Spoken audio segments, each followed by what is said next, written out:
هي الحلقات تحفظني بآيات من القرآن، هي الحلقات تملأني بحب المصطفى العدنان، هي الحلقات تحفظني بآيات من القرآن، هي الحلقات تملأني بحب المصطفى العدنان، وأخلص نيتي دوما لرب واحد ديان بروح ملؤها طهر.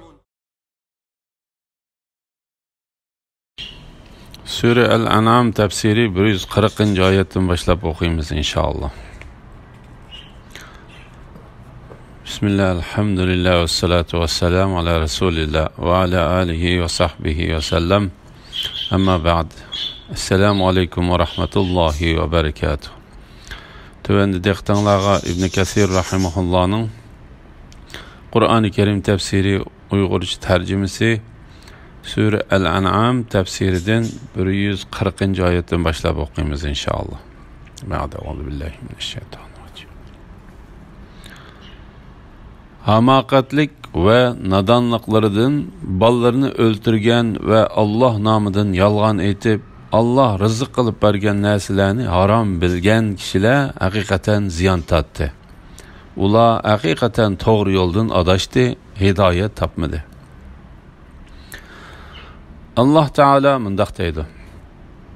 Muş işlerini kılganlar dünya ve ahirette ziyan tattı.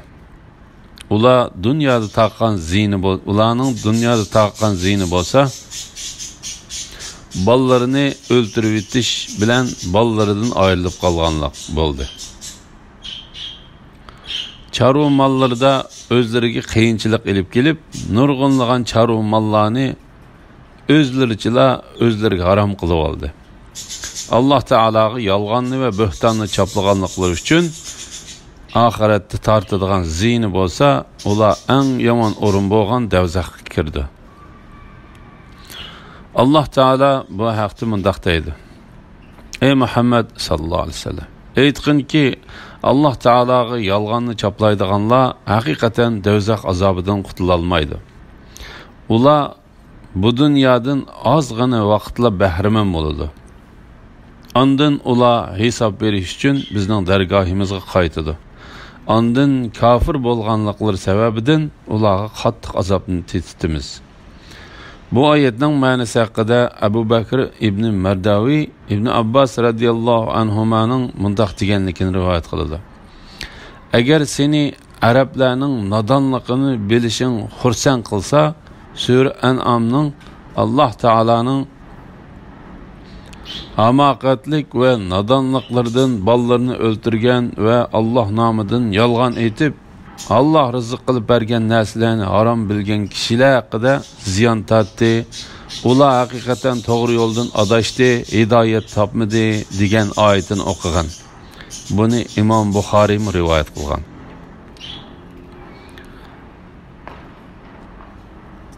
Allah bedişlik ve bedişsiz bağlarını berpa kıldı. Meyveleri, danları, rengi, temi, hecmi ve fırqi birbiriga o'xshamaydigan xurma daraxtlarini, ziraatlarni, rengi ve şekli birbiriga o'xshaydigan, temi o'xshamaydigan zeytun ve anarını yarattı. Meyve pişqanda ulardan yangla. Meyvenin g'usulini yıkkan günde, yani yıkkan vakitte onun öşrüsünü ada kılınlar. İsraf kılmanlar. Allah hakikaten israf kılgıçlarını yaktırmaydı. Allah çahar paylarını, yani töge, kala, koylarını yük götürüdüğünlerini, boğuzlanıdığınlerini yarattı. Allah sizlerge rızık kılıp bergen neslerden yanla. Şeytanın akısına kirmanglar. Şeytan sizlerge hakikaten oçuk düşmandır. Allah Teala'nın meyvelerini, danlarını ve çarı mallarını yaratkan zat ikenlik doğrusudur. Allah Teala şu müşriklerin öz hayişi boyunca hüküm kılıp onu bir qancha qismlarga bo'lib, ba'zisini halol va ba'zisini harom deb qaragan ziroat, meva va chorva mollarning hammasini o'zining yaratganligini bayon qilib mundaq dedi. Allah bedishlik va bedishsiz bog'larni barpo qildi. Ali ibn Abu Talha ibn Abbas radhiyallohu anhumaning mundaq deganligini rivoyat qildi. Allah Taolaning bedishlik bog'lar degan oyatidan yerdan egiz ko'tirib baron qilingan bog'lar va bedishsiz bog'lar degan oyatidan tog' va benam yerlarda o'zligidan o'nib qolgan mevalardan bog' bo'lib qolgan bog'lar ko'z tutildi. Ata Xurosoniy ibn Abbas radhiyallohu anhumaning mundaq deganligini rivoyat qildi. Allah Taolaning bedishlik bog'lar degan oyatidan baron qilinib yasalgan uzum bog'lari va bedishsiz bog'lar degan oyatidan baron qilinmagan uzum bog'lari ko'z tutildi. Buni Suddimu ibn Abbasga o'xshi bayon qilgan. Mevaları, donlari, rangi, ta'mi, hajmi va furqi bir-biriga o'xshamaydigan xurmo daraxtlarini, ziroatlarni, rangi va shakli bir-biriga o'xshaydigan, ta'mi o'xshamaydigan zaytun va anorlarni yaratdi. Mevasi pishqanda ulardan yenglar. Bu oyatning ma'nosi haqida Muhammad ibn Ka'b mundaq dedi. Ya'ni sizlar u bog'ning mevalaridan va uzumlaridan yenglar. Meyvenin usulünü yıkan günde, yani yıkan vakitte onun öşürsünü ada kılınlar. Bu ayetin manası hakkında Mücahid mındaktaydı. Yani meyvesini yıkan çağda senin yanına miskinler kelgen bolsa sen ular meyveden bergen. Abdurrazak Mücahid'nin mındak degenlikini rivayet kılıdı. Ziraat terganda peqirga bir kısım o'rdiganda bir qism berdi. Ziraat terganda peqirga bir qism, o'riganda bir qism berdi. Andın peqirlarni o'rmining keyingi ishlarga ergishishiga yo'l qo'ydi.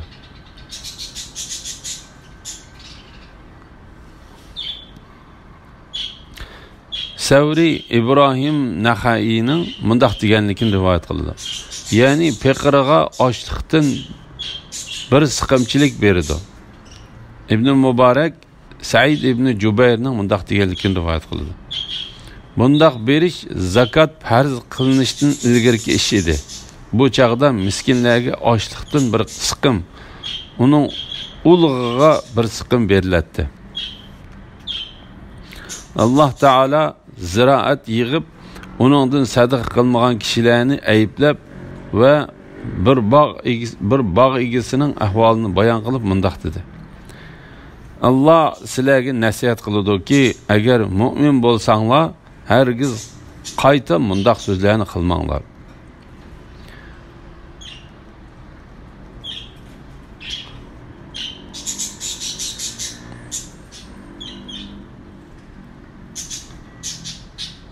O'ylanolmaydiganlar Allah ularni o'z karimi bilan boy qilguncha o'zlarini iffatlik tutsin.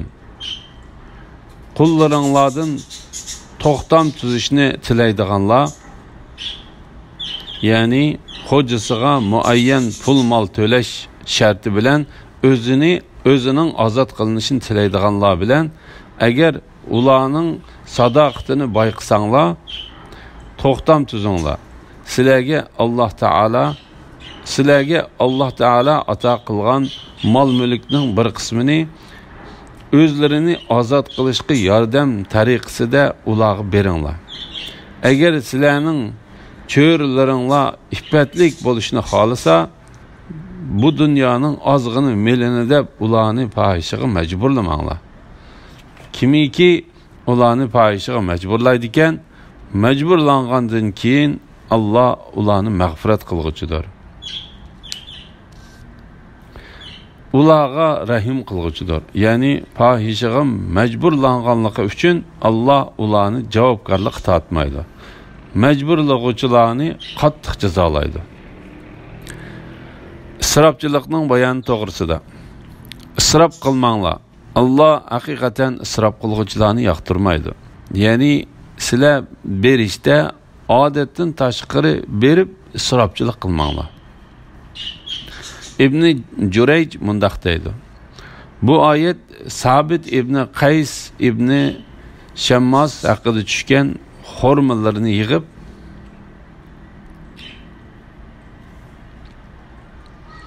bugun mening qishimga kelganlik odamga xormadan beraman deb toki kech kirgicha kelganlarga xormadan berdi. Kechti qarasa uningga xormadan bir talmi qolmabdi. Shuning bilan Alloh taolo bu oyatni tushirdi. Bu hadisni uningdan Ibn Jarrir rivoyat qilgan. Lekin bu oyatning bayon qilish uslubidan qaraganda oyatning oshkor ma'nosi aql va tanga ziyonliq bo'lganligi uchun sizlar yeb ichishda haddidan ko'p yeb ichib ko'p isrofxo'rlik qilmanglar deganlik bo'ladi. Lekin bu oyatning bayon qilish uslubidan qaraganda oyatning oshkor ma'nosi aql va tanga ziyonliq bo'lganligi uchun sizlar yeb ichishda haddidan ko'p yeb ichib isrofxo'rlik qilmanglar deganlik bo'ladi. Alloh taolo bu vaqtda mundaq deydi. Ey odam bolalari, har namoz vaqtida yoki tavof vaqtida avratinglarni satri qilib turadigan kiyiminglarni kiyinglar. Yenglar, ichinglar, isrof qilmanglar. Alloh isrof qilguvchilarni haqiqatan yoqtirmaydi. İmam Buxoriy bu vaqtda mundaq bir hadisni rivoyat qildi. İsrofxo'rlik va takabburlik qilmasdan yangla. İsrofxo'rlik va takabburlik qilmasdan yangla, ichinglar va kiyininglar. Charumallarning manfaatlari to'g'risida. Allah chakar paylani, ya'ni to'ga kala, qo'ylarni, yuk ko'taradiganlarni, bo'g'izlanadiganlarni yaratdi. Bu oyatning ma'nosi haqida Savri Abdullohning mundaq deganligini rivoyat qildi.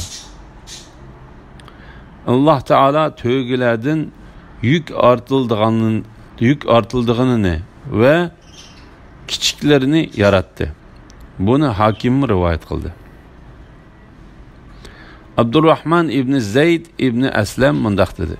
Alloh taolo hayvonlarning ichidan sizlar minadiganlarni va go'shini yeb, seg'ib ichadiganlarni yaratdi. Masalan, qo'yga yuk ortilmaydi. Uning go'shtlarini yeysizlar. Uning yungidan yepincha va selinch qilasizlar. Abdurrahmanning bu oyatga bergan bu ma'nosi munosib bir ma'no bo'lib, uni tuvandagi oyatlarni kuchlantirdi. Ular bilmamdiki, ular uchun hayvonlarni qudrat qo'limiz bilan xalq etdik. Ular hayvonlarni boshqarib turg'uchilardir. Hayvonlarni ularga bo'ysundirib berdik. Ular u hayvonlarning ba'zisini minidi, ba'zisini yeydi. Chahar paylarda sizlar uchun haqiqatan bir ibrat bor. Sizlarni chahar paylarning qornidagi mayoq tizakdan va qondan ayrilib chiqqan pokiz va ta'mlik sut bilan sug'uramiz. Alloh sizlarga o'yinglarni turalg'i joy qilib berdi. Sizlarga hayvonlarning terilaridan uylarni, chidirlarni qilib berdi. Sizlar ko'chgan kuninglardimi, turgan kuninglardimi, uning yenikligini his qilasizlar.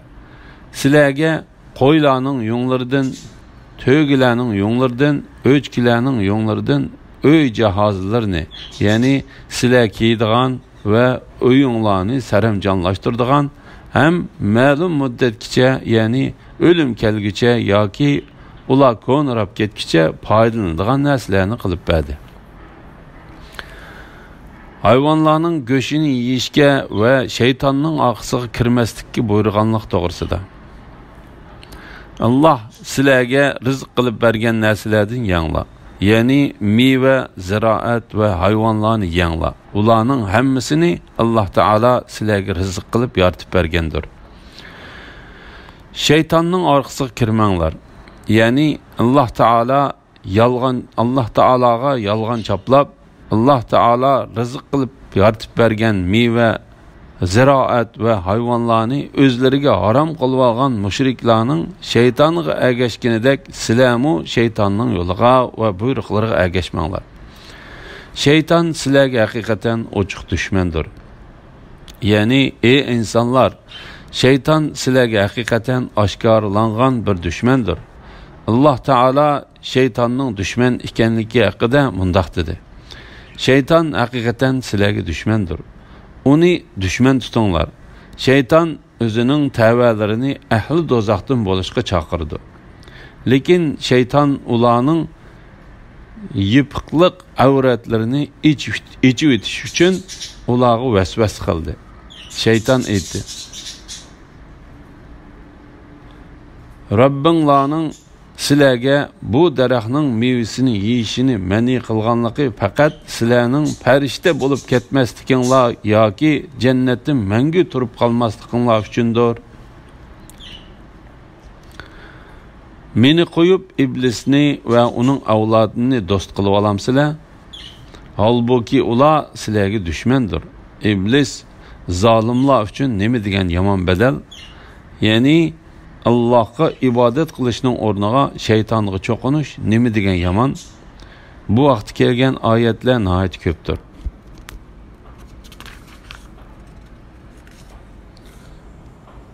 Allah sizlarga yeyish halol qilingan 8 xil jahar payini yaratdi. Qo'ydan 2, qo'chqar va sog'liq. O'chkidan 2, teka va urg'achi. Ey Muhammed sallallahu aleyhi ve sellem, müşrikler aytqin ki Allah qo'y bilan o'chkidan 2 erkekni harom qildimi? Yoki 2 kishinimi? Yoki 2 kishining qo'sig'idagi qo'z bilan o'g'loqnimi? Agar sizlar Allah bularni bizga harom qildi degan so'zinglarni rostchil bo'lsanglar, qani menga bilib aytib beringlar. Allah sizlarga to'gidan 2ni, ya'ni erkek bilan dishini, kalidan 2ni, ya'ni erkek bilan dishini yaratdi. Mushriklar aytqinki, Allah 2 erkekni harom qildimi? Yoki 2 dishinimi? Veya ki 2 kişinin qo'sig'idagi bo'tloq bilan mo'zaynimi? Yoki Allah bunu sizlarga tavsiya qilgan chaqda sizlar hozirmidinglar? Kishilarni ozdirish uchun bilmay turib Allah nomidan yolg'on aytgan odamdanmi zolim kishi bormi? Shubhisizki Allah zolim qavmni hidoyat qilmaydi. Bu İslam dini kelishdan burunqi davrdagi arablarning nadonligini bayon qilishdir. Ular o'zlariga 4 putliq hayvonlardan bahira, saiba, vasila va ham qatorliqlarni, shuningdek butlarga atab boshqa hayvonlarni ziraat va mevlarni harom qildi. Alloh taolo yuqorida o'zining barangliq va baransiz bog'larni qilganligini, hayvonlardan miniladigan ve minilmaydiganlarni yaratganligini bayon qildi. Ondan 4 putliq hayvonlarni qo'y, o'chka, to'ga va kala deb turlarga ayirib, her bir turining erkekchisining bo'ladiganligini bayon qildi. Alloh taolo mushu hayvonlardan va yoki bu hayvonlarning bolalaridan birasini harom qilmaganligini, balki bularning hammasini insonlar yeyish, minish, yuk ortish, sig'ib ichish va uningdan boshqa har xil foydalanishlar uchun yaratganligini bayon qildi. Alloh taolo 4 putliq hayvonlardan 8 xilni yaratganligi haqida mundaq dedi. Hayvonlardan 8ni sizlar uchun yaratdi. Alloh taoloning yoki ikki kishining qo'shig'idagi qo'zi bilan o'g'loqnimi harom qildimi degan oyati, ular bu hayvonlarning qo'shig'idagi bolalari bizning er kishilarimizga xosdir, bizning xotin kishilarimizga haromdir dedi degan oyatida bayon qilingan mushriklarning so'ziga qarshi berilgan raddiyadir. Agar sizlar Allah bularni bizga harom qildi degan so'zinglarda rostchil bo'lsanglar, qani menga bilib aytib beringlar. Ya'ni sizlar harom deb gumon qilgan bahira, saiba, vasila ham va uningdan boshqa hayvonlarni Alloh taolaning sizlarga harom qilganligini menga ishonchli qilib deb beringlar. Avfi ibn Abbas radhiyallohu anhumaning qo'ydan 2 qo'shqar va sog'liq, o'chkidan 2 teka va urg'achi degan oyatning ma'nosi erkak kishi bo'lib 4 jup hayvon ko'zi tutildi.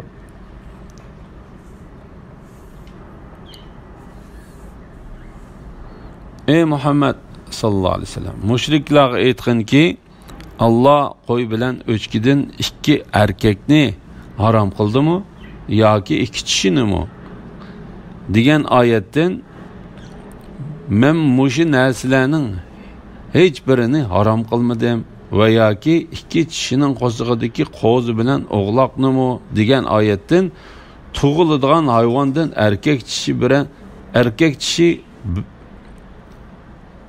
erkak kishisi bir kishi hayvonning qo'shig'ida tursa, sizlar qandoqmi uning ba'zisini harom, ba'zisini halol qilib olasizlar? Agar sizlar Alloh bularni bizga harom qildi degan so'zinglarda rostchil bo'lsanglar, qani menga bilib aytib beringlar.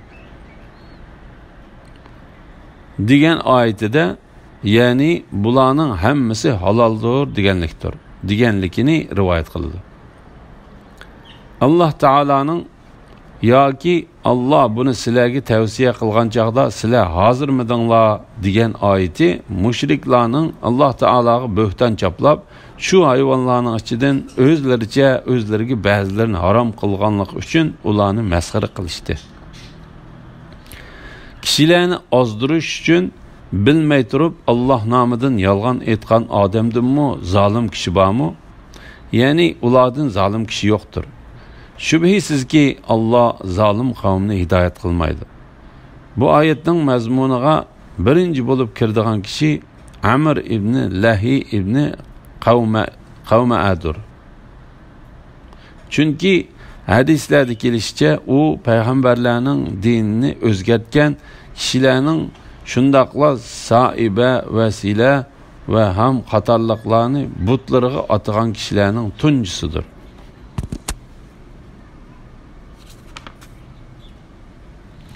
Alhamdulillah, Allah şükürler olsun. Yuqorida Sura Al-An'am tefsirinden 144-oyatgacha angladinglar. Oxirini keyin qitimliq o'qishimiz davomlashtiramiz inshaalloh. Sallallohu ala Muhammad va ala alihi va sahbihi ajma'in. Assalomu alaykum va rahmatullohi va barakatuh.